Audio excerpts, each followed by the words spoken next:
AP మద్యం కేసులో నిందితుల విడుదలపై సిట్ హైకోర్టును ఆశ్రయించింది. నిన్న ముగ్గురు నిందితులు ధనుంజయ రెడ్డి, కృష్ణమోహన్, బాలాజీ గోవిందప్పకు ఏసీబీ కోర్టు బెయిల్ మంజూరు చేసింది. అయితే ముగ్గురి బెయిల్ ఆర్డర్పై స్టే కోరుతూ సిట్ హౌస్ మోషన్ పిటిషన్ దాఖలు చేసింది.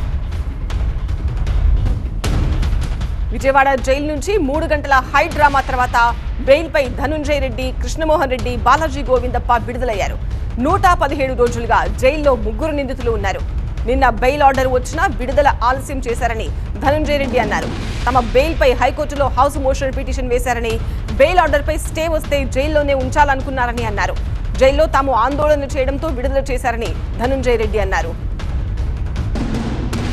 5:30 లేసి మేము 6 గంటలకు రెడీ అయితే 6 గంటల నుంచి వెయిట్ చేస్తా. సూపరింటెండెంట్ వస్తున్నాడు, ఇంకొకరు వస్తున్నారు, 7:30కి వస్తాడు, 8కి వస్తాడు, 9కి వస్తాడు, లాస్ట్కి చివరకు ఇంకొక గంట పడుతుంది. అంటే కావాల్సింది అంటే న్యాయం అంటే గౌరవం లేదు, చట్టం అంటే గౌరవం లేదు, కోర్టు ఆదేశాలంటే కూడా గౌరవం లేకుండా కావాల్సిందే డిలే చేసి ఇప్పుడు మళ్ళీ ఇంకొక గంట పడుతుంది. కారణం ఏమంటే హౌస్ మోషన్ మూవ్ చేశారు హైకోర్టులో. హౌస్ మోషన్లో స్టే వస్తుందేమో, స్టే వస్తే మమ్మల్ని మళ్ళీ అక్కడే లోపల బంధించాలని.